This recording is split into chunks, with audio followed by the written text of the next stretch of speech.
بحرین کے، یہ جو موساد کا چیف گیا تھا، فارن منسٹرز کے ایک دوسرے کے گئے جگہ ممالک گئے اور وہاں پر بڑے ایگریمنٹس کیے ہیں، ڈیفینس ایگریمنٹس ہو رہے ہیں. یہ ایک دکھا رہا ہے گروئنگ جو ہے closeness between the to countries. اب اس میں امریکہ ان کو یہ ڈراتا ہے کہ ایران آپ کے لیے تھریٹ ہے. اسی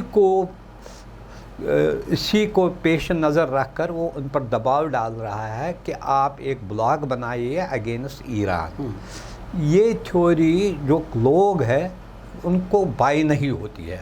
حکومتیں تو اس کو ایکسیپٹ کرتی ہے کسی حد تک، لیکن لوگوں میں اس کا کوئی، چونکہ وہاں بے عرب لوگوں کا بھی جو ہے سینٹیمنٹل اٹیچمنٹ ود فلسطینین کاز، اور اس کے علاوہ وہ ان کو پتہ ہے کہ امریکن رول کیسا رہا ہے ماضی میں، چاہے 67 وار میں یا 73 وار میں. اوپنلی اینڈ بلنٹنٹلی دے ہیلپڈ اسرائیل، اور اس کو آکیپائی کرنے میں، چاہے وہ جارڈن کی تھی، سیریا کی تھی، اور ایجپٹ کی جو ٹیریٹریز ہے ان کو غصب کرنے میں اس کا کتنا بڑا رول رہا ہے. یہ سب امریکہ کے ایما پر ہی ہوتا ہے، اور یہ دونوں مل کے وہاں پر ڈسٹیبلائز کرنا چاہتے ہیں عرب ریجن کو. ان کا اگر آپ نے دیکھا ہے سب سے میکسیمم جو ہے بینیفٹس اس وقت امریکہ جیسے وہ آرمز سیل کی کر رہا ہے، چاہے وہ سعودی عرب کے ساتھ تقریباً $360 بلین کی ڈیل کی ہے. اس کے علاوہ UAE کے ساتھ ڈیل ہو رہی ہے، کچھ دوسرے کنٹریز کے ساتھ بھی جو ڈیل ہو رہی ہے، اس سے وہ اس کو جو اس وقت امریکہ اکنامک ڈپریشن کا شکار ہے، اس سے وہ فائدہ بھی اٹھانا چاہتا ہے. اور وہ بالکل سنسیئر بھی نہیں ہے نہ عربوں کے ٹورڈس اور نہ فلسطینین کاز کے بارے میں. حالانکہ امریکہ کے صدر نے ابھی حال ہی میں کہا they are still they abide by 2 state resolution of this conflict، لیکن اس میں سنسیئرٹی نظر نہیں آ رہی ہے. جی اچھا، ابھی ایک اور رپورٹ چھپی ہے جیروسلم پوسٹ میں ہی میں دیکھ رہا تھا، وہ یہ کہ اس سال میں 7 مہینے میں عرب ملکوں کی طرف سے جو فلسطینین اتھارٹی کو فائنینشیل اسسٹنس ملتی تھی اس میں 85% گراوٹ آئی ہے. تو عرب ملکوں کی طرف سے اگر فلسطینی کاز کو سپورٹ کرنے کی بات میں کہیں کوئی سچائی ہوتی تو اس میں ساتھ ساتھ اسرائیل سے نارملائزیشن اور ادھر فائنینشیل اسسٹنس کی اس تیزی سے کمی، یہ بہرحال کچھ انڈیکیٹ کرتی ہے. آپ اسے کیسے دیکھیے؟ یہ جو ہے جب سے پریزیڈنٹ محمود عباس نے جو دوحہ میں کانفرنس ہوئی اس میں ریفیوز کیا اٹینڈ کرنے کے لیے، اور جو انہوں نے پیس پلان بنایا تھا جس میں جیروسلم کو ٹوٹلی اسرائیل کا حصہ بنایا، اس کو ریجیکٹ کیا. اس کے بعد جو کنٹریز یہ سپانسر کر رہی تھی اس کانفرنس کو، ان میں سے انہوں نے سکویز کرنے کے لیے کہ اس کو پولیٹیکل پریشر ڈالنے کے لیے فنڈز بند کیے، ایکسیپٹ قطر اور کسی حد تک ٹرکی جو ہے. اس وقت کسی بھی عرب کنٹری سے ان کو فنڈز نہیں ملتے ہیں. اسی وجہ سے وہاں پر جو امپلائیز ہیں ان کی سیلریز بھی کئی مہینوں سے ڈیلے ہوئی ہے اور ڈیفر ہوئی ہے. یہ بھی ایک پریشر ٹیکٹکس ہے تاکہ محمود عباس کو پریشرائز کیا جائے کہ وہ اس ڈیل کو ایکسیپٹ کرے. حالانکہ اس وقت فلسطین میں اکنامک بحران بھی ہے، اس کے علاوہ بہت ساری پرابلمز بھی ہے، وہ اس پر انہوں نے اس کو ماننے سے انکار کر دیا. اور ان میں ایک اچھی جو بات ہو رہی ہے اس وقت حماس اور فتح گروپ کے درمیان جو ریپروچمنٹ کی بات ہو رہی ہے، وہ لگ رہا ہے اس وقت سنسیئر اور جینیون ایفرٹس ہو رہے ہیں ٹورڈس یونٹی. اچھا، ابھی ایک کچھ تازہ خبریں ایسی آ رہی ہیں. ایک تو یہ کہ انڈیا پر اس کا کیا اثر پڑے گا جو کچھ یہ نارملائزیشن کا پروسیس چل رہا ہے. اس کے علاوہ پاکستان کی طرف سے اس قسم کے الزامات بھارت پر لگنے شروع ہوئے ہیں کہ وہ وہاں مسلکی ٹکراؤ میں بھارت کا کوئی انوالومنٹ ہے. یا ابھی خبر میں دیکھ رہا تھا پاکستان کی طرف سے کہ ہمارے جو نیشنل سیکیورٹی ایڈوائزر ہیں وہ 2014 میں عراق میں جا کر کے داعش کے ہیڈ سے ملے ہیں. تو کیا اس پورے علاقے کی جو جیو پولیٹکس ہے اس میں بھارت کا انٹرسٹ کچھ بڑھ رہا ہے کیا؟ آپ اسے کیسے دیکھتے ہیں؟ دیکھیے انہوں نے ایلیگیشن لگائے، لیکن اگر میں آفیشل سٹیٹمنٹس کے ذریعے دیا، کئی بار امریکہ نے کوشش کی انڈین گورنمنٹ کو انوالو کرنے کے لیے کہ تاکہ وہ بھی فوج بھیجے، افغانستان بھیجے. اور اس سے پہلے جب عراق کی بات آئی اس وقت بھی بہت پریشر کیا تھا. اس وقت کے حکومتوں نے بار بار انہوں نے کہا ہم کسی بھی دوسری جگہ اپنا فوج نہیں بھیجیں گے. یہ تو ہے. ابھی ایک ریسنٹ رپورٹ جس کی آپ بات کر رہے ہیں کہ مجھے نہیں لگتا ہے اس میں کوئی اتنی بڑی بات ہے کہ ISIS کے جو کچھ جو لڑکے پکڑے گئے، خاص کر وہ ساؤتھ انڈیا کے کچھ اسٹیٹوں سے تعلق رکھتے ہیں. It is not a big issue as big. اور مور اوور داعش جو ہے وہ ڈکلائننگ ہے. اس کی وہ جو وہ 2011 اور 12 میں جو وہ پاور تھا ایک خاص کر عراق میں اور دوسری کنٹریز میں، وہ بکھر گیا ہے. اس کی کوئی اتنی نہیں ہے. لیکن یہ ہے کہ India is the I think 5th اور 6th largest economy of the world. $2.7 trillion کی اکنامی ہے. عرب لوگ بھی یہ سمجھتے ہیں کہ اس کے ساتھ، حالانکہ جب کراؤن پرنس یہاں آئے اس نے پہلے ہی اناؤنس کیا تھا they are going to make investment of $100 billion in India. Reliance بڑے پیٹرو کیمیکلز میں کر رہا ہے. سیم UAE کا بھی آپ نے دیکھا ہے، خاص کر کشمیر اور سعودی عرب نے بھی کشمیر اور کے ایشو پر UAE کے ساتھ مل کر جو سٹینڈ لیا وہ کسی حد تک پاکستان کو لیے اچھا نہیں رہا. تو یہ جب سے مودی آیا، اس سے پہلے بھی اگر آپ دیکھیں گے 2008 میں کنگ عبداللہ یہاں آئے، اس وقت سے ہی اس نے یہ سٹریس دیا تھا کہ ہمیں ہندوستان کے ساتھ جو دنیا کی لارجسٹ ڈیموکریسی مانی جاتی ہے، ہمیں اپنے تعلقات کو بڑھانے کی ضرورت ہے.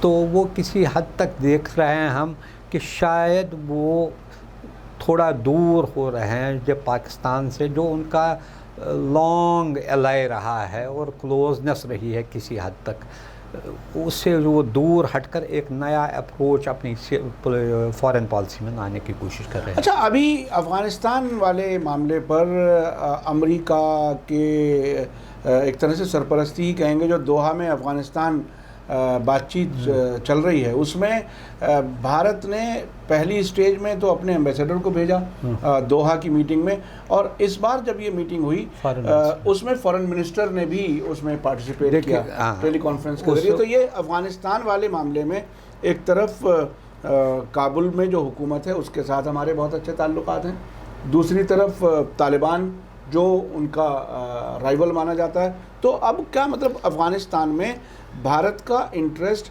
سبھی اسٹیک ہولڈرز کے ساتھ برابر کے تعلقات رکھنے کا ہے، کیا ہے؟ دیکھیے، پہلی بات یہ ہے کہ آلریڈی پچھلے 15-18 سالوں کے دوران انڈیا نے $2 بلین کی انویسٹمنٹ کی ہے افغانستان میں. چاہے وہ ان کا پارلیمنٹ ہے، بہت سارے ہاسپٹلز بنائے، سکولز بنائے ہیں، اور کئی جگہ اور بھی انہوں نے ان کے جو ڈیفنس پرسنل ہے ان کو ٹریننگ دینا، یہاں پر ڈپلومیٹس کو ٹریننگ دینا، یہ کئی سالوں سے جاری ہے. اب جو یہ ہے اس وقت یہ جو امریکہ نے انسسٹ کیا انڈیا کو کہ وہ فارن منسٹر کی لیول پر دوحہ کانفرنس میں پارٹیسپیٹ کرے. لیکن ساتھ ہی یہ جو ہے، جب امریکہ جو کچھ سال پہلے طالبان کو ایک ٹیررسٹ آرگنائزیشن ڈکلیئر کیا تھا، اب انہی کے ساتھ انہی کے ٹیبل پر بیٹھ کر بات چیت کے لیے تیار ہے. بیسیکلی اس کا سارا مطلب یہی ہے کہ to find a peaceful resolution to the Afghan issue, تاکہ اس میں and main stakeholder should be only people of Afghanistan and their representatives. اس لیے چونکہ اس میں صرف یہاں کے فارن منسٹر نے نہیں کی، پاکستان کے نے بھی کی، شاید دوسرے کنٹریز کے بہت سارے فارن منسٹرز نے بھی اس میں حصہ لیا ہے. یہ ایک good gesture. Let us see what is going. جیسے اشرف غنی نے کہا جو 20 سال مسئلہ ہے آپ ایکسپیکٹ کر رہے ہیں اس کو 20 دن میں حل ہو جائے، اتنی پاسبلٹی تو نہیں ہے. بالکل تو اسی قسم کا بیان طالبان کی طرف سے آیا ہے. It will take months and years to find a peaceful and amicable solution to the problem. اور کیا؟ جی جی، بہت بہت شکریہ شیخ منظور صاحب، آپ نے کئی ایشوز پر بہت ہی اچھی جانکاری دی، اور چونکہ اس بار ذرا ہمارے ملاقات میں گیپ زیادہ ہوا تھا تو میں نے سوچا کئی ایشوز پر آپ سے بات کر لی جائے، بریف ہی صحیح لیکن کئی ایشوز پر، افغانستان، بھارت کا مڈل ایسٹ میں کتنا انٹرسٹ ہے وہ، اور نارملائزیشن جو عرب ملکوں کا اسرائیل کے ساتھ ہو رہا ہے اس پر بھی ہماری بات ہوئی. آپ کا بہت بہت شکریہ، آپ نے ہمیں وقت دیا. Thank you very much. اسی کے ساتھ مجھے دیجیے اجازت. دھنیہ واد، شکریہ. جے بھارت، جے ہند.